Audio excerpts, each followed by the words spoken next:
अस्सलाम वालेकुम। जायका बाई राहत में खुश आमदीद। अल्लाह ताला तमाम लोगों को अपनी हिफ्ज़ व अमान में रखे और जहाँ रहें खुश रहें।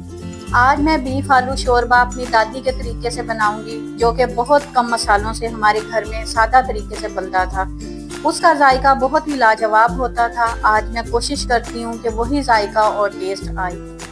शुरू करते हैं हम आज की रेसिपी। मेरे पास ये बीफ का गोश्त है, 3 पाव है तकरीबन। इसको अब हम अपने कुकर में ऐड करते हैं। ये सारा प्रोसेस जो है ना हम चूल्हे से नीचे ही रख के अभी करते हैं। ये गोश्त मैंने इसके अंदर ऐड कर दिया। अब ये मेरे पास ना 2 अदर मीडियम साइज के प्याज थे, कट करके इसके अंदर हम ऐड कर देते हैं। ये मेरे पास लहसुन है, देसी लहसुन है, जिसको मैंने छील लिया। तकरीबन 1 मुट्ठी बड़ी भर कर हम इसके अंदर ऐड करेंगे। लहसुन जो है ना शोरबे में थोड़ा सा ज़्यादा जाता है, इससे शोरबा जो है ना वो करारा बनता है। ये लहसुन हम इसके अंदर ऐड कर देते हैं। और ये 2 दरमियाने अदद के टमाटर हैं, इनको मैंने बारीक कट कर लिया है। ये इसके अंदर हम ऐड कर देते हैं। अब 1 चम्मच भर कर हम इसके अंदर नमक डाल देते हैं।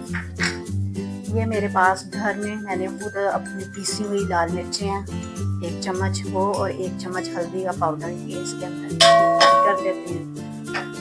और पानी जो है ना वो आपने इतना डालना है कि आपका गोश्त गल जाए। मैं 1 डब्बा भरकर पानी इसके अंदर ऐड कर दूँ, तकरीबन 2 गिलास होगा। अब हम इसको ना कुकर को बंद करके ना तकरीबन 20 मिनट के लिए प्रेशर देते हैं। हाँ जी, मीडियम टू हाई है। इसको ना 20 मिनट के लिए हम प्रेशर दे रहे हैं ताकि हमारा गोश्त अच्छी तरह से गल जाए। 20 मिनट के बाद ये मैंने कुकर को खोला है, हमारा गोश्त भी गल चुका है। और ये थोड़ा सा पानी जो है ना इसके अंदर रह गया है, इसको हम ड्राई कर लेते हैं। पानी तकरीबन हमारा ड्राई हो चुका है। अब हम इसके अंदर ना 2 चम्मच बड़े भरकर ऑयल के ऐड कर देते हैं। सारा जो है ना इसका टेस्ट भुनाई में आएगा। गोश्त को ना अच्छी तरह से हम भूनेंगे। ये 1 चम्मच जो है ना मेरे पास अदरक है पिसा हुआ, ये हम इसके अंदर ऐड कर देते हैं। और 1 चम्मच सब्ज़ मिर्च है, वो हम इसके अंदर ऐड कर देते हैं। अभी बाकी मसाले आहिस्ता आहिस्ता साथ हम इसके अंदर ऐड करते जाएंगे। इसको भूनते हुए ना तकरीबन 5 से 6 मिनट हो चुके हैं। ये देखिए हमारा प्याज टमाटर हर चीज़ अच्छी तरह से ना भून गई है। ये ना शोरबे में नज़र नहीं आने चाहिए आपको। प्याज टमाटर वगैरह जो है ना सारा कुछ अच्छी तरह से भून जाना चाहिए इसके अंदर। गोश्त हमारा अच्छी तरह से अब भून चुका है।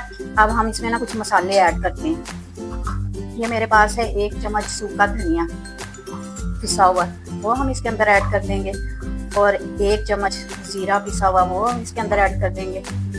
और 1/2 चम्मच काली मिर्च का पाउडर और 3 चम्मच भरकर ये दही है, ये इसके अंदर ऐड करके ना हम अच्छी तरह से इसको भून लेते हैं।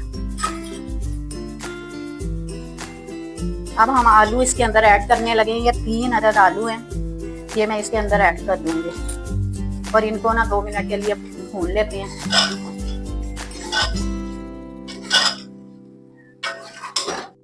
आलू डालकर ना हमने इसको 2 मिनट के लिए भून लिया ताकि आलूओं के अंदर भी ना नमक मिर्च अच्छी तरह से चली जाए। अब जब शोरबा बनाना है ना, आपकी मर्जी है आपको कितना शोरबा चाहिए, आप कितना जो है ना उसमें पानी डाल सकते हैं। जो पक करना आपको जितना शोरबा चाहिए उतना बच जाए। मैं इसके अंदर ना 2 डब्बे भरकर पानी डालूंगी ताकि ना जो पक करना तकरीबन इतना रह जाए।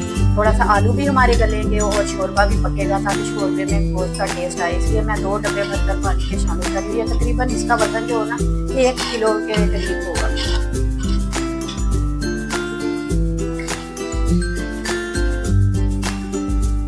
अब हम इसको ढककर पकने के लिए छोड़ देते हैं 10 मिनट के लिए।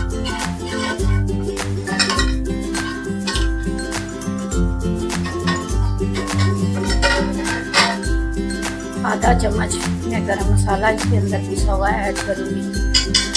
हाँ, आलू हमारे जो है ना वो बहुत अच्छी तरह से गल चुके हैं। अब मैं इस मसाले को ना डोंगे में निकालती हूँ, फिर आपको दिखाती हूँ। इसकी लुक बहुत ही ज़बरदस्त बना है।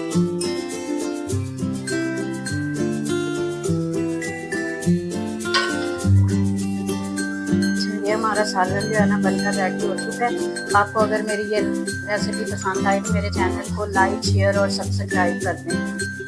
अल्लाह हाफिज़।